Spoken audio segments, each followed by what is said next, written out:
ওকে, hello everyone, সবাইকে স্বাগতম আজকে ভার্সিটি মাস্টার ক্লাসে।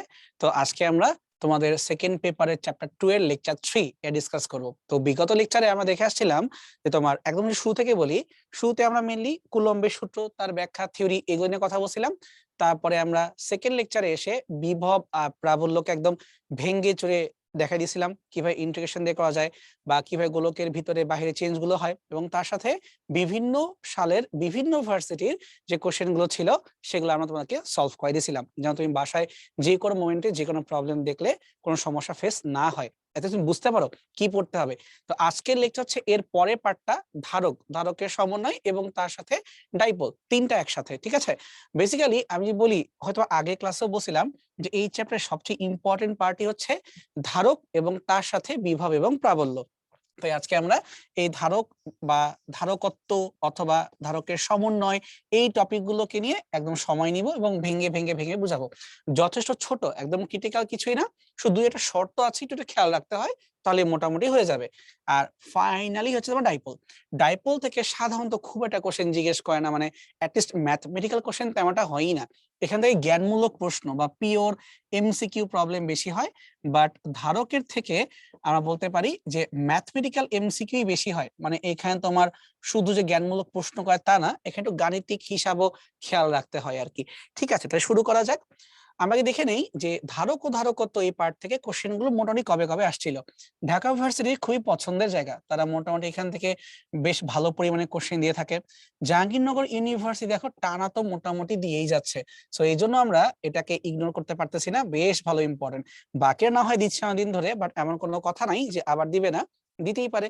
ইভেন ধরো সামনের বছর এমনও হতে পারে যে ধারক বা ধারক কত থেকেই রিটেন কোনো কোশ্চেন চলে আসলো। তার কারণ এখানেও কিন্তু ছোট ছোট প্রুফ করা জায়গা আছে। এটা কেন বললাম, তার কারণ ঢাকা ভার্সিটি পরীক্ষায় দেখলাম রিটেনের মধ্যে একটা না একটা অঙ্ক থাকবেই যেখানে আমরা প্রুফ চাই, ফিজিক্সের ভিতরে আর কি।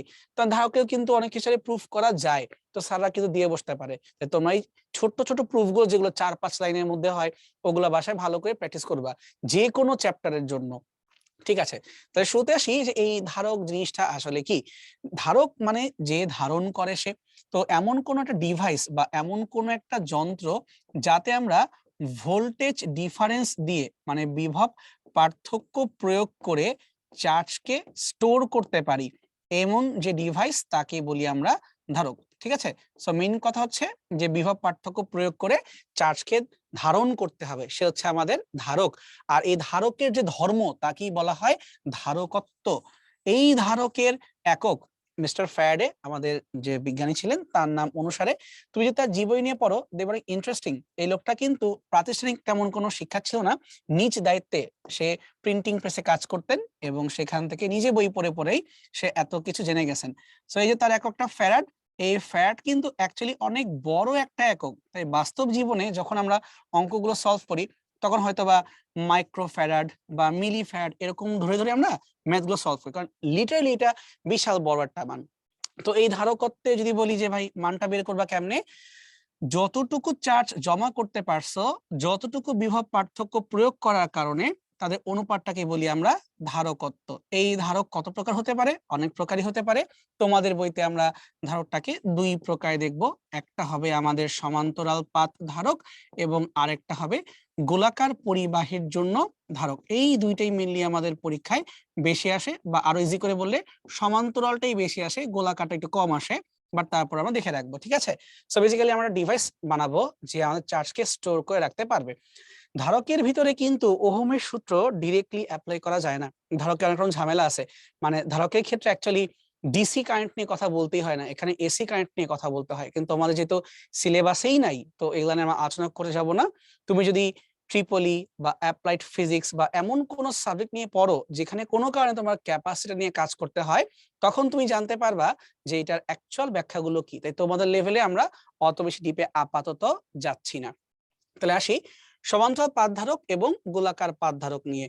সমান্তরাল পাতধারকের ক্ষেত্রে যেই ঘটনা ঘটে সেটা হচ্ছে এখানে থাকবে দুইটা পাত। এই যে একটা হচ্ছে আমাদের এই বাম পাশের একটা পাত এবং ঠিক তার সাথে সমান্তরাল করে এইখানে আরেকটা ডান পাশে পাতকে রাখা আছে। এই পাতগুলো আয়তাকার হতে পারে, বর্গাকার হতে পারে, বৃত্তাকারও হতে পারে, অনেক রকমই হতে পারে, বাট তোমাদের ক্ষেত্রে আমার নরমাল এখানে সুন্দর একটা আয়তাকার পাত চিন্তা করছি, বেশ চিকন। এই প্রত্যেকটা পাতের যে ক্ষেত্রফল সেটা হচ্ছে এ, এটার ক্ষেত্রফলও এ হবে, এটার ক্ষেত্রফলটাও এ হবে, এবং তাদের যে লম্ব দূরত্ব বা সমান্তরাল থাকার কারণে যে গ্যাপ থাকবে সেই গ্যাপটাকে এখানে আমরা ছোট্ট হাতের ডি দিয়ে প্রকাশ করতেছি। এখন এই দুইটা পাতের মাঝখানে মাধ্যম থাকতেও পারে, নাও পারে, যেমন বায়ু মাধ্যমও থাকতে পারে, আবার চাইলে অন্য কোনো মাধ্যমও থাকতে পারে। তাই আমরা মধ্যবর্তী মাধ্যমটাকে এখানে কে দিয়ে প্রকাশ করলাম, মানে ডাই ইলেকট্রিক কনস্ট্যান্ট বা পরাবৈদ্যুতিক ধ্রুবক। এখন যদি আমরা এই দুইটাকে একটা ব্যাটারির সাথে কানেক্ট করে দেই, তখন কি হবে, এক পাশে প্লাস চার্জগুলো জমা হবে, তার এক পাশে মাইনাস চার্জগুলো জমা হবে, অর্থাৎ এর ভিতরে একটা বেসিক্যালি তড়িৎ ক্ষেত্র তৈরি হবে, যাকে আমরা চাইলে ই দিয়ে প্রকাশ করতে পারি। আচ্ছা, তো এখানে আমি যখন ধারকটা তৈরি করে ফেলবো, তখন তার ধারকত্বের যে সূত্র সেটা হবে epsilon not K A by D. খুব ইজিলি প্রুফ করা যায়, ওই দেওয়ার দরকার নাই, আমরা মেইন সূত্রে চলে আসি, epsilon not K A by D.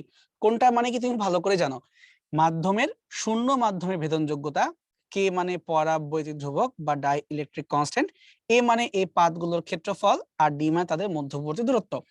পরীক্ষায় সবচেয়ে কমনলি জিজ্ঞেস করে কাকে বাড়াইলে কাকে কমাইলে কি হবে। তো ধরো, যদি আমরা ধারকত্বের মানকে বাড়াইতে চাই, কি করতে পারি, এপসাইলন নট এটা কনস্ট্যান্ট, কিচ্ছু করতে পারবো না, কিন্তু মাধ্যমের ডাই ইলেকট্রিক কনস্ট্যান্ট এইটা তো বদলাইতেই পারি। যেমন পানির ক্ষেত্রে এই মানটা হচ্ছে 80, কিন্তু বাতাসের ক্ষেত্রে এই মানটা হচ্ছে 1।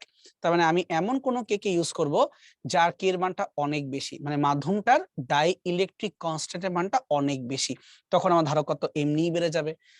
বা ধরো আমি এই যে পাতগুলো আছে এই পাতগুলোকে আরো বড় বড় করে ফেলবো, বেশি বেশি চার্জ আমি স্টোর করতে পারবো, সো এরিয়া বাড়াই দিলেও আমার ধারকত্ব বেড়ে যাচ্ছে।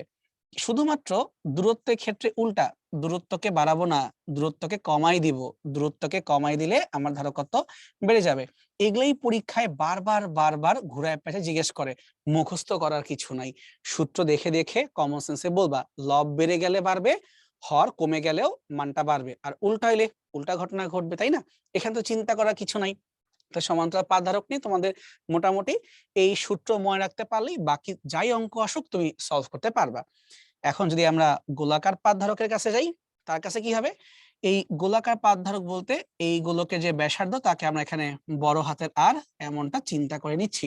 তাহলে আমরা জানি সি সমান সমান কিউ বাই ভি। তো ধরলাম যে আমরা বিভব পার্থক্য প্রয়োগ করে এটাকে কিউ পরিমাণ চার্জ দ্বারা এইভাবে চার্জিত করে ফেলবো, তো সেই মানটা হচ্ছে আমাদের বড় হাতের কিউ বা প্লাস কিউ। এবার ভি মানে কি, বিভব, তাই না?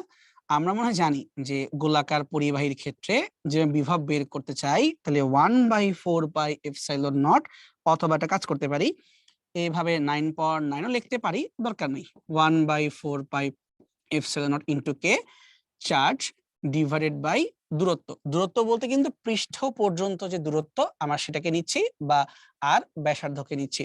এই ভিটাকে ধরে যদি আমরা এখানে বসাই দেই, তাহলে কি অবস্থা হচ্ছে, 1/4 পাই এপসাইলন, এটা কিন্তু ভাগ না হয়ে গুণ হয়ে যাবে। কেন? কারণ তুমি অ্যাকচুয়ালি 1/4 ভাগ করতেছো, ভাগকে আবারও ভাগ করলে দুইটা ভাগ মিলে উল্টায় গুণ হয়ে যাবে। সো 4 পাই এপসাইলন কে চলে আসলো। এখন এই কিউ আর এই কিউ কাটাকাটি হয়ে গেল, এবং এই নিচের আরটা উপরে উঠে গেল।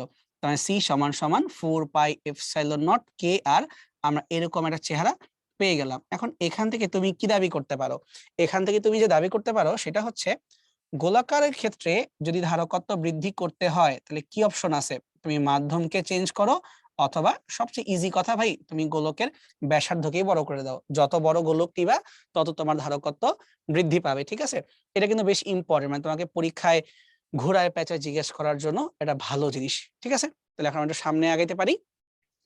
সঞ্চিত শক্তি, এটা বেশ ইম্পর্টেন্ট। তো কিভাবে এটা আমরা বের করতে পারি, এই প্রুফ কিন্তু তোমাকে চাইলে পরীক্ষায় স্যাররা দিতে পারেন। আমরা জানি যে কাজ করার সামর্থ্যকে তো আসলে দিন শেষে শক্তি বলে, তাই না? তার মানে যদি আমরা বল এবং যে সরণ তার ইন্টিগ্রেশনটা করি, বা ক্ষুদ্র ক্ষুদ্র কাজগুলোকে বের করে যোগ করে ফেলি, তখন আমরা টোটাল কাজ পাবো। এখন কোশ্চেনটা হইলো যে তাহলে এখানে আমি এফ এর জায়গায় কাকে বসাবো আর তোমার ডিএক্স এর জায়গায় বা কাকে বসাবো। চিন্তা করে দেখো, আমরা কিন্তু এখানে যা কিছু করি বল বলতে আমরা আসলে প্রাবল্য নিয়ে কথা বলি। এই যে দেখাইছিলাম কিন্তু সমান্তরাল পাতের ভিতরেও তোমার এই প্রাবল্যটা থাকবে, এটা না থাকার তো কোনো কারণ নাই। ঠিক আছে, আর ডিএক্স টাই তুমি কিভাবে লিখতে পারো এটা তোমার ইচ্ছা, তুমি চাইলে ই ডি আর বা তোমার যেভাবে লিখতে মন চায় তুমি লিখতে পারো, এটা কোনো মাথা ব্যথা নেই আমাদের। আচ্ছা, এখন ইটাকে কি করা যাইতে পারে এটা এখন তোমার ইচ্ছা, তুমি যে ইটাকে কিভাবে নিয়ে যাবা। কিন্তু প্রবলেমটা হচ্ছে আমরা কি আসলে বল দিয়ে সরণকে বা প্রাবল্য দিয়ে দূরত্বকে এভাবে ইন্টিগ্রেশন করব, এটা কি আমাদের করা দরকার আছে? তুমি তাহলে যদি এভাবে চিন্তা করো যে আমাদের এখানে অ্যাকচুয়ালি প্রয়োজনটা কি, মানে তুমি অ্যাকচুয়ালি কার সাথে কাকে এখানে ইনক্লুড করতে চাচ্ছ, সেটা হচ্ছে এইভাবে যে আমরা যদি প্রাবল্যকে আনতে যাই তখন তোমাদের চার্জের মানটাকে 1 ধরে নিতে হচ্ছে, কিন্তু চার্জের মান যেখানে 1 থাকবে তার তো কোনো গ্যারান্টি নাই।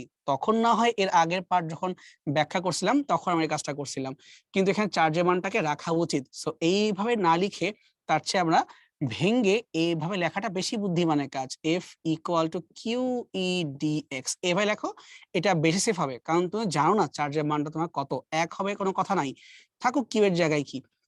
এবার দেখো তো ই আর ডিএক্স এই দুইটার পরিবর্তে কি লেখা যায়, এটা আমরা আগে ক্লাস দেখছিলাম যে আমরা লিখতে পারি ই সমান সমান মাইনাস ডিভি ওভার ডিআর, তাই না? তো যদি আমরা এই লেখাটাকে একটু মডিফাই করে দেই, আর এর পরিবর্তে যে আমরা এখন ডিএক্স টাকে চিন্তা করি, কারণ আর কি আমরা এক্স হিসেবে লিখতে পারি, তাহলে ই ডিএক্স এটার পরিবর্তে কিন্তু আমরা ডিভি বলতে পারি। এই যে এতগুলা কষ্ট করলাম না, এত কষ্ট না করে বললেই তো হয়তো। একদম প্রথম পেজে আমরা কি পড়ছিলাম, প্রথম পেজেই পড়ছিলাম যে ভোল্টেজ ডিফারেন্স প্রয়োগ করে তুমি চার্জকে স্টোর করবা। তাহলে কার সাপেক্ষে? বিভবের সাপেক্ষে চার্জকে তুমি জমা করবা। এই যে বিভবের সাপেক্ষে তুমি চার্জকে জমা করবা। তাহলে আমাকে সি সমান সমান কিউ বাই ভি অর্থাৎ সি সমান সমান ডি কিউ বাই ডিভি এভাবে লিখতে পারতাম না? ওই জিনিসটা অ্যাকচুয়ালি এখানে ইনক্লুড হবে। তাহলে এই এতক্ষণ তোমাকে যে আমি দেখাইলাম যে এই কিউ বা ডিভি, তুমি চাইলে এই লাইনটা এত কষ্ট করে বের না করেও ডাইরেক্ট সংজ্ঞা থেকে সি সমান সমান কিউ বাই ভি অথবা ডি কিউ সমান সমান সি ইন্টু ডিভি এটাও কিন্তু করতে আসলে পারতা, তাই না? আচ্ছা, তাহলে এখন আসি এই যে কিউ কে ভাঙার সময় আসছে। তাহলে আমরা জানি সি সমান সমান হচ্ছে কিউ ডিভাইডেড বাই ভি, তাহলে কিউ এর পরিবর্তে সিভি। দেখছো, মানে তুমি ঘুরে ফিরে কিন্তু এখন আবারও সেই একই জায়গাতেই আসতেছো, আমি চাইলে এক লাইনে লিখতে পারতাম। তাহলে ধারকত্বের যে মান তা তো বদলানোর কথা না, ওটা ডিভাইসের জন্য নির্দিষ্ট হওয়ার কথা। সি কে রেখে দিলাম আর ইন্টিগ্রেশন অফ তোমার এখানে ভি ডিভি। তখন তুমি আমাকে বলো তো ভি আর ডিভি এটা ইন্টিগ্রেট করা যাবে না? অবশ্যই যাবে। তাহলে ভি এর পাওয়ার হচ্ছে 1, পাওয়ার 1 বাড়বে এবং সেটা ভাগ হবে, সো পাওয়ার 1 থেকে 2 হবে আর 2 দিয়েই ভাগ যাবে, তার মানে C V square divide by 2 এটা আসবে। তাহলে আমরা একদম নরমাল এই ইন্টিগ্রেশনটাকে ইউজ করে কি পাইলাম? আমরা পাইলাম যতটুকু তোমার কাজ হবে বা সঞ্চিত শক্তি হবে সেই মানটা হবে হাফ অফ সিভি স্কোয়ার। ঠিক আছে, এখন তুমি যদি আবার চাও এই হাফ অফ সিভি স্কোয়ার কে ভেঙে ভেঙে এই চেহারাগুলো আনতে পারো। কিভাবে? তুমি চাইলে সি এর জায়গা থেকে কিউ বাই ভি অবশ্যই বসাইতে পারবা। তখন কি অবস্থা দেখো তো, ডাব্লিউ সমান সমান হাফ, সি এর জায়গায় বসবে কিউ ডিভাইডেড বাই ভি, এখন তোমার হচ্ছে ভি স্কোয়ার, তাহলে ভি ভি যদি কাটাকাটি হয়ে যায় তাহলে পড়ে থাকতেছে হাফের জায়গায় হাফ, এখানে কিউ আর এখানে ভি, তাহলে সূত্র হলো ডাব্লিউ সমান সমান হাফ অফ কিউ ভি। এবার লাস্ট একটা কাজ করব, সেটা হচ্ছে সি কে ভাঙ্গা হয়ে গেছে। এখন যদি আমরা চাই এখানে এই কিউ আর ভি সি আর ভি তার পরিবর্তে সি আর কিউ কে নিয়ে কাজ করব, মানে আমরা ভিটাকে যদি চাই সরাই ফেলতে পারি, তাহলে এই জায়গাতে লিখতে পারি আমরা half of C V square, কিন্তু ভি এর জায়গায় কি লিখতে পারি? কিউ বাই সি লিখতে পারি। তাহলে কিউ বাই সি যখন লিখবো স্কোয়ার হওয়ার কারণে Q square by C square, যে কাটাকাটি করি তাহলে উপরে থাকবে কিউ স্কোয়ার আর নিচে হয়ে যাবে 2c। তাহলে আলটিমেটলি আমাদের সূত্র কয়টা আসে দেখো, আমাদের এখানে সূত্র আসে 3টা, half C V square, half of Q V, Q square by 2c। এখন প্রশ্ন কিন্তু এখানটা আছে যে তুমি কিভাবে এই মানগুলোকে চেঞ্জ করাচ্ছ বা কোনটার সাপেক্ষে তুমি কি বলতেছো। সো এখানে চিন্তা করার বিষয়টা হচ্ছে যখন এই দুইটা পদ থাকতেছে আমি আরেকজনকে এখানে কনস্ট্যান্ট রেখে চিন্তা করতেছি, যেমন হাফ সিভি স্কোয়ার কে যখন আমি কথা বলতেছি তখন কিন্তু চার্জ মানে কনস্ট্যান্ট, চার্জ বদলাবে না। যখন আমরা হাফ কিউভি নিয়ে কথা বলতেছি তখন আমাদের ধারকত্বের মানটা কনস্ট্যান্ট, চেঞ্জ হবে না। আর যখন Q square by two C নিয়ে কথা বলতেছি তখন আমাদের বিভবটা কনস্ট্যান্ট। আমরা এইভাবে ধরে ধরে কিন্তু এখানে আগাচ্ছি। কথা বুঝতে পারছো? মানে এক একটা ক্ষেত্রে এই এক একটা কথা সত্য, প্রতি ক্ষেত্রেই কেউ না কেউ একটা করে কনস্ট্যান্ট থাকবে, যে কোনো একটা কনস্ট্যান্ট থাকবে। তাহলে যে কনস্ট্যান্ট থাকবে তাকে বাদ দিয়ে বাকি দুইটাকে নিয়ে আমরা সূত্র বানাই ফেলবো। ঠিক আছে, এটা মাথায় রেখো। টাফ লেভেল এমসিকিউ দিলে এভাবে চিন্তা করবা, যে কনস্ট্যান্ট তাকে বাদ দিয়ে আমরা সূত্র বানাই নিব। আচ্ছা, এখন দেখো তোমাকে জিজ্ঞেস করতেছে পৃথিবীর ধারকত্ব কত। সো এটা তো একটা কেমন প্রশ্ন হয়ে গেল না, যে পৃথিবীর আবার ধারকত্ব কেমনে হয়। আসলে এটা মিন করতেছে যদি কোনো পরিবাহী সাইজ পৃথিবীর সমান হয় তখন তার ধারকত্ব কত হবে। সো পৃথিবী কেমন, গোলাকার। তাহলে গোলাকার পরিবাহীর ক্ষেত্রে আমাদের সূত্র হচ্ছে সি সমান সমান 4πε0 ইন্টু আর। এটা কিন্তু পড়ছি আমরা। এখন তুমি এটা বলতে পারো যে ভাই 4πε0 এই মানগুলো আমি বসাবো কিভাবে। একটু যুক্তি দিয়ে চিন্তা করো। আমরা জানি 1/4πε0 সমান সমান 9 ইন্টু 10⁻৯। এটা আমরা পড়ছি। তাহলে এইখান থেকে যদি আমরা এখানে মানটা বসাতে চাই কি করতে পারি, 4πε0 সমান সমান 1/9 ইন্টু 10⁻৯। আমরা কিন্তু এমনটা চাইলে বসাইতে পারি। এটাকে ধরে এই জায়গাতে নিয়ে আসো। তাহলে সি সমান সমান আর ডিভাইডেড বাই 9 ইন্টু 10⁻৯। আমরা কিন্তু এমনটা এখানে লিখতে পারি। বুঝতে পারছো? আচ্ছা, তাহলে এখন আর কই পাবো। আমরা জানি পৃথিবীর ব্যাসার্ধ মুখস্থ, এটা কত ছিল, ৬৪০০ কিলোমিটার। তাহলে যে আরো আমরা ১০০০ দ্বারা গুণ করি হয়ে যাবে মিটার, ডিভাইডেড বাই 9 ইন্টু 10⁻৯। ঠিক আছে, জানা মান দিয়ে রিপ্লেস করলাম। এখন যে কাটাকাটি করতে চাই তা দেখো তো, নিচের ৯ আর উপরে ৬৪ অবশ্যই কাটাকাটি করা যাবে। মানে মিন করতেছি এইভাবে, আমরা ৬৪ আর ৯ কে রাখবো এবং তার সাথে ২ শূন্য ৩ শূন্য ৫ শূন্য, ৫ কে ৯ দিয়ে ভাগ করলে ৪ শূন্য, পাওয়ার -4। এখন আমরা কাটাকাটি করি, ৯ দিয়ে ৬৪ একবার তুমি গুণ করে দেখো তো কত হয়। ৯ নামটা পড়ো, ৭ নং ৬৩। তাই ৭ দিলে আসলো ৬৩, পড়ে থাকলো ১। ৯ ১ কে ৯, ৯ ১ কে ৯, ৯ ১ কে ৯, মানে এটা কিন্তু চলতেই থাকবে। 7.1111 থামবেই না, ইন্টু 10⁻⁻4। তা পেয়ে গেলাম আমাদের পৃথিবীর আকৃতি সমান যদি কোনো তুমি ধারক তৈরি করতে পারো তখন তার ধারকত্ব হবে 7.11 10⁻⁻4 এত ফ্যারাড। একটা কাজ করি, তোমাদেরকে আমি শুধু কিন্তু বলছিলাম ফ্যারাড তো অনেক বড় একক, এটাকে আমরা মাইক্রো ফ্যারাডে কনভার্ট করবো। তো কি করতে পারি, আমার দরকার এখানে 10⁻⁻6। তোমাদের নিঃসন্দেহে মনে আছে আমি বলছিলাম যা দরকার আগে লিখে নিবা, বাকিটা অ্যাডজাস্ট করবা। তাহলে মাইক্রো মানে 10⁻⁻6। তাহলে তোমার কি আছে -4 -6, আরো 2 ঘর। তাহলে এখানে 2 ঘর ভাগ দিব আর এই পাশে 2 ঘর গুণ করব, অর্থাৎ 7.11 এর জায়গায় এখন 711.1, অর্থাৎ আমরা 2 ঘর ডান দিক চলে যাব, গুণ দিব 100 দিয়ে আর এই পাশে 100 দিয়ে ভাগ দিব। সো -4 ভাগ হয়ে মাইক্রো হয়ে গেল আর 7 100 দিয়ে গুণ করে 711 হয়ে গেল। তাহলে আমাদের পৃথিবীর ধারকত্বের মান হচ্ছে 711 মাইক্রোফ্যারাড। এরকম, আমাকে বুঝতে পারছি? এবং এটা করার সময় তোমাকে অবশ্যই এই ছোট্ট জিনিসটা মাথায় রাখতে হবে। এটা ভুলে গেলে কিন্তু অঙ্ক করতে গেলে আমাদের বিশাল বিপদ হয়ে যাবে। আশা করি এই ছোট জিনিসটা আমরা বুঝতে পারছি। চলো সামনে আগাই তাহলে। ঢাকা ভার্সিটি 2022-23 একটা প্রবলেম কি বলতেছে এখানে দেখো, এ দৈর্ঘ্য বিশিষ্ট দুইটা বর্গাকার পাত দ্বারা, তো এই যে এ হচ্ছে আমরা পাত যার দৈর্ঘ্য হচ্ছে এ, সো এটাও এ এটাও এ, এই বর্গাকার পাত দিয়ে আমরা ধারক তৈরি করব। এই যে ধারক বানাচ্ছি, দুইটা পাত নিলাম। এখন শর্ত কি বসে, শর্ত বসে যে এই দুইটা পাতের যে মধ্যবর্তী দূরত্ব এটাকে আমরা রাখতেছি ছোট হাতের ডি। ওকে, এই ডি এর মানটা বর্গাকার পাতের দৈর্ঘ্যের কম্পেয়ারে যথেষ্ট ছোট। ঠিক আছে, সুন্দর। এখন এই ধারকের সমস্ত রৈখিক মাত্রা যদি 3 গুণ করা হয় তাহলে ধারকত্ব কত গুণ পরিবর্তিত হবে। আচ্ছা, তো আগে দেখি এইখানে ধারকত্বের কি অবস্থা। Epsilon not K A divided by D, তাই না? তাহলে এপসাইলন নট নিয়ে মাথা ঘামানো কিছু নাই, কে নিয়ে মাথা ঘামানো কিছু নাই, কিন্তু ক্ষেত্রফলটা কি হবে, দুইটা এ মিলে এ স্কোয়ার ডিভাইড বাই দূরত্ব হচ্ছে ডি, এটা এই মোমেন্টে আছে। কিন্তু তুমি কি চাচ্ছ, তুমি চাচ্ছ প্রত্যেকটা রৈখিক মাত্রাকে তুমি 3 গুণ করে দিবা। অর্থাৎ এই পাতের যদি এখন বলি আমার দৈর্ঘ্য চেঞ্জ করতে হবে, তা কত চেঞ্জ করতে হবে, আগে ছিল এ কিন্তু এখন তুমি বলছো 3 গুণ করবা, তাহলে এইটা হবে থ্রাইস এ, এই দৈর্ঘ্যটাও হবে থ্রাইস এ। বুঝতে পারছো, মানে দৈর্ঘ্য প্রস্থ সব হয়ে গেছে থ্রাইস এ। শুধু তাই না, এই একটা পাত থেকে যে আরেকটা পাতের দূরত্ব সেটা আগে ছিল ডি, এখন তোমার দূরত্ব হয়ে যাবে 3d। ওটা আমি পার্টটা আঁকলাম না, বাট বুঝতে পারছো দুইটা পাতের দূরত্ব 3d। তাহলে এখন আমাদের নতুন ধারকত্বের মানটা কত হবে, এপসাইলন নট কে, তাকে নিয়ে আমাদের মাথা ব্যথা নাই, কিন্তু ক্ষেত্রফলটা কি হবে 3a হোল স্কোয়ার, তাই 3 হয়ে গেল 9, এ হয়ে গেল এ স্কোয়ার। আর দূরত্ব কি হবে, দূরত্ব তোমার জাস্ট ডি এর জায়গায় বসবে 3d।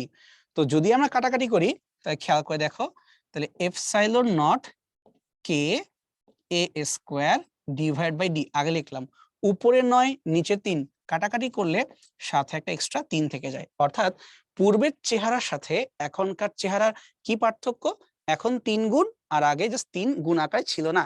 তো প্রশ্ন কিন্তু এটাই বলছে যে 3 গুণ করা হলে ধারকত্ব কত গুণ পরিবর্তন হবে। সো বেসিক্যালি নতুন ধারকত্ব সি প্রাইম আগের ধারকত্বের কত গুণ হইলো, অনুপাত করি সি প্রাইম বাই সি সমান 3, তখন আমাদের ধারকত্ব কিন্তু 3 গুণ হয়ে গেছে। এখন বাস্তবিক পক্ষে পরিবর্তন যখন বলে তখন আসলে বিয়োগ করতে হয়, তাহলে তুমি 3 গুণ হয়ে গেছো মানে 2 গুণ বৃদ্ধি পাইছো, বাট কোথাও তো 2 গুণ দেওয়া নাই। তার মানে প্রশ্নে অ্যাকচুয়ালি প্রশ্নকর্তা কত গুণ হয়ে যাবে উনি এটাই জিজ্ঞেস করতেছেন। এই প্রশ্নগুলোর মধ্যে প্রবলেম এটাই হয় যে ভাষাগুলো একটু ক্লিয়ার কম হয়, বাট যাই হোক ঠিক আছে আমরা বুঝতে পারছি। তাহলে এখানে আমাদের উত্তরটা হচ্ছে 3 গুণ হয়ে যায়, এভাবে আমরা বলবো। সামনে আগাই, জিএসটি 22-23 মানে একদম রিসেন্ট এর প্রবলেম হচ্ছে এগুলো। 2 মাইক্রোফ্যারাড ধারকত্বের একটি বর্তনীতে 2000 ভোল্ট বিভব পার্থক্য প্রয়োগের পর ধারকের সঞ্চয় শক্তির পরিমাণ কত হবে বের করো। তাহলে সঞ্চয় শক্তিকে কি করতে পারি আমরা, হাফ সিভি স্কোয়ার দিয়ে লিখতে পারি। রাখলাম আমরা হাফের জায়গায় হাফ, সি এর মানটা কত 2 মাইক্রোফ্যারাড 2 ইনটু পাওয়ার -6, আর বিভবের মানটা কত 2000 স্কোয়ার। তাহলে এই দুই কাটাকাটি হয়ে গেল, তাই 10 টু দি পাওয়ার -6 পড়ে থাকলো। আর 2000 স্কোয়ার এই দুই কত হয়ে যাবে, 2 স্কোয়ার করে 4 হয়ে যাবে। আর এই যে 3টা শূন্য স্কোয়ার করে কত হয়ে যাবে, 6টা শূন্য হয়ে যাবে। তাই 6 6 কাটাকাটি হয়ে গেল, পড়ে থাকলো শুধুমাত্র 4। তাই না, আমাদের অ্যান্সারটা হবে এখানে উত্তর 4। 4 জুল এককে আসছে। সো একক এখানে আমি লিখলাম না, আশা করি বোঝা গেছে যে বুঝছি তো, ডাইরেক্ট মানিতে বসাইছি, গ্যাঞ্জাম করা কি আছে আর। ঠিক আছে, তাহলে এখন আমরা চট্টগ্রাম ইউনিভার্সিটি 21-22 প্রবলেম সলভ করি। আইস খেয়াল করে দেখো, ধারক কত থেকে একদম রিসেন্ট ইয়ারে জিএসটি ঢাকা ভার্সিটি দুইজনই কিন্তু প্রশ্ন করে বসছে। তা তোমাদের ক্ষেত্রে কিন্তু শুধু কোশ্চেন করা না, রিটেন প্রবলেমও আসতে পারে, তো মাথায় রেখো। সি টু সি এবং হচ্ছে সি, এই ধারকত্ব গুলোকে যদি আমরা সিরিজ সংযোগ করে ফেলি তাহলে তুল্য ধারকত্ব কত হবে। অ্যাটলিস্ট মাথায় রাখা উচিত ধারকের ক্ষেত্রে সূত্রগুলা কিন্তু উল্টা ওয়েতে কাজ করে। অর্থাৎ রোধের কাজ হচ্ছে বাধা দেওয়া, ধারকের কাজ হচ্ছে জমা করা। তাই আমরা যদি কখনো এই ধারকত্বের সিরিজ সংযোগ করতে চাই তখন এগুলো ডাইরেক্ট যোগ হয় না, এগুলো রোধের সমান্তরালের মতো 1/C1 1/C2 এইভাবে যতগুলো আছে 1/Cn যতগুলো লাগবে সবগুলোকে উল্টা করে যোগ করে আরেকবার উল্টাই দিব, কারণ কি যে 1/CS উল্টাইতে হবে। তাহলে আমাদের এখানে সূত্রে কি বলা আছে, আমাদেরকে বলা আছে একটা মান হচ্ছে সি, তারপরে আরেকটা মানও তোমার সি, এবং আরেকটা মান তোমার হচ্ছে 1/2C। সবগুলোকে উল্টা করে যোগ করে আরেকবার উল্টাই দিব, তখনই আমরা পেয়ে যাব যে আমাদের ধারকত্বের মানটা কত। বুঝতে পারছো ভাই? তাহলে যদি এখান থেকে আমরা একটা কাজ করি, আমরা 1/C কমন নিয়ে ফেলি, তাহলে কি অবস্থা হয়, তাহলে 1 + 1 প্লাস হচ্ছে হাফ কমন নিতে পারি। আর পুরা বিষয়টাই কিন্তু একটা ইনভার্সের আন্ডারে আছে। তা তোমার হচ্ছে এখানকার এই 1/C উল্টায় গেলে শুধু সি হয়ে গেল, এখানে 1 এখানে 2 2 এবং হাফ আড়াই মানে 5/2, 5/2 কে উল্টায় দিলে আবার হয়ে যায় 2/5। তাহলে আলটিমেটলি আমাদের সিএস এর মানটা হচ্ছে 2C/5। 5। তো দেখো এখানে কিন্তু আমরা সমতুল্য ধারকত্বের মানটা এক্স্যাক্টলি পাচ্ছি না, এরকমটা মনে হচ্ছে, কিন্তু ভালো করে দেখো তো 2 আর 5 এর রেশিওটা কিন্তু এখানে আছে 0.4, মানে তুমি যা বের করছো ভুল করো নাই, বাট অন্য চেহারায় দেওয়া আছে। 2/5 মানেই 0.4। কিভাবে? 4 5 20, বা আমাদের পয়েন্টটা মিসিং, তাই বলতে পারি এখানে আমাদের উত্তরটা হবে 0.4 অফ সি। ঠিক আছে, ফাইন, সামনে আগাই। একটি সমান্তরাল পাত ধারককে চার্জিত করার পর ব্যাটারি খুলে ফেলা হলো। এই অবস্থায় ধারকটিতে সঞ্চয় শক্তির পরিমাণ ইউ নট। তাহলে এই পাত দুটির দূরত্ব যদি দ্বিগুণ করে দাও, তাহলে ধারকে সঞ্চয় শক্তির কি অবস্থা হবে? বি কেয়ারফুল, যখনই তোমাকে বলা হচ্ছে ব্যাটারি খুলে ফেলা হলো, এই মানে কি? ব্যাটারি যে ভোল্টেজটা ছিল সেই ভোল্টেজটা কিন্তু তুমি আর চেঞ্জ করতে পারতেছো না। তো এখানে আমাদের সূত্র হবে ইউ সমান সমান Q square divided by twice C. এটাকে ইউজ করব, এবং আমরা জানি ও যতটুকু চার্জ জমা করছে সেই চার্জ কিন্তু এখানে বদলাচ্ছে না, এই চার্জ কিন্তু কনস্ট্যান্ট থেকে যাচ্ছে। কারণ কি, আমার তো আর চেঞ্জ করার কোনো কারণ নাই, তাই না? এবং আমরা যদি চাই এই 2c এর এই সিটা কি লিখতে পারি? সি সমান সমান epsilon not K A divide by D, ডিটাকে উঠাই দিলাম উপরে। তাহলে আমি লিখতে পারি এখান থেকে ইউ আর ডি পরস্পরে কেমন? ইউ আর ডি পরস্পরের সমানুপাতিক। কারণ তুমি দেখো যে পাত দুইটার দূরত্বকে তুমি দ্বিগুণ করে দাও, তাহলে শক্তির কি হবে? ডিস্টেন্স ডাবল হয়ে গেলে শক্তিও ডাবল হয়ে যাবে। সুন্দর হিসাব। মানে ব্যাটারি যদি খুলে ফেলো, তোমার এখানে ভি কে তুমি চেঞ্জ করতে পারবাই না। ভি কে চেঞ্জ না করতে পারলে Q square by 2c, Q কেও চেঞ্জ করতে পারবা না, বাট সি কে তো চেঞ্জ করতে পারবা। সি বসায় দাও, সো আলটিমেটলি উত্তর আসলে এইভাবে। সো এইভাবে বোনাসে বলছিলাম কিছুক্ষণ আগে যে সূত্রগুলোর মধ্যে কাউকে কাউকে কনস্ট্যান্ট রেখে রেখে তোমাকে আগাইতে হবে। সো এই উত্তরটা আছে এইভাবে। ওকে ফাইন, তো চলো সামনে আগানো যাক। ধারকের ক্ষেত্রে নিচের কোনটা সূত্র? আচ্ছা, ডাব্লিউ সমান সমান half of CV square. Directly এইটা হচ্ছে আমাদের সূত্র। বাকিগুলো কিন্তু ভুল আছে, মানে একটু একটু করে উল্টাপাল্টা করছে। এখানে স্কোয়ার দেয় নাই, এখানে স্কোয়ারটা ভুল জায়গায় দিয়ে রাখছে। সো দেখে শুনে কেয়ারফুলি অ্যান্সার করতে হবে। সমান্তরাল পাত ধারকের ধারকত্ব যদি বাড়ে, তাহলে দুই পাতের মধ্যবর্তী স্থানকে কি করবা? বায়ু শূন্য করা হয়, লাভ নাই। কারণ বায়ু শূন্য করা মানেও যা, বায়ু থাকা মানেও তা, লাভ নাই। বায়ু চলাচল বাড়িয়ে দিয়ে কোনো লাভ নাই, বাতাসি স্পেসে কোনো যায় আসে না। কে সমান 1, ডাই ইলেকট্রিক দিয়ে পূর্ণ করলে এইবার ঠিক আছে। তাহলে তুমি আছে কে এর মানটা বৃদ্ধি করতেছো, এবং আমরা জানি সি এর সাথে কে এর সম্পর্কটা সমানুপাতিক, তাই এখানে উত্তরটা হবে উত্তর 3। তুমি যদি ডাই ইলেকট্রিক নতুন কাউকে দিয়ে দাও, কে এর মানটা বাড়বে, সি এর মানটা বাড়বে। উত্তর এখানে উত্তর। আচ্ছা, তাহলে এখন দেখো ঢাকা ইউনিভার্সিটি 13 14 6 7 এটা প্রবলেম। একটা সমান্তরাল পাত ধারককে চার্জিত করার ফলে এটার পাত দুইটার মধ্যে বিভব পার্থক্য হয় ভি, মানে নরমালি বিভব ভি তোমাদের দেওয়া আছে। এই ধারকটার সঞ্চয় শক্তি তুমি যদি ডাবল করতে চাও, তাহলে বিভব পার্থক্য কত করতে হবে? তো লজিক্যালি ভাবো যে তুমি কি এখানে কনস্ট্যান্ট রাখবা। তার মানে ধারকটার যে ধারকত্ব এটা কিন্তু বদলাচ্ছে না, মানে আমাদের ডিভাইসটা কিন্তু কনস্ট্যান্ট আছে। তাহলে আমরা জানি সঞ্চয় শক্তির সূত্র হচ্ছে ইউ সমান সমান হাফ অফ সিভি স্কোয়ার। তাহলে এখন যদি সি কনস্ট্যান্ট হয়, তাহলে ইউ এর সাথে সম্পর্কটা কেমন হইলো?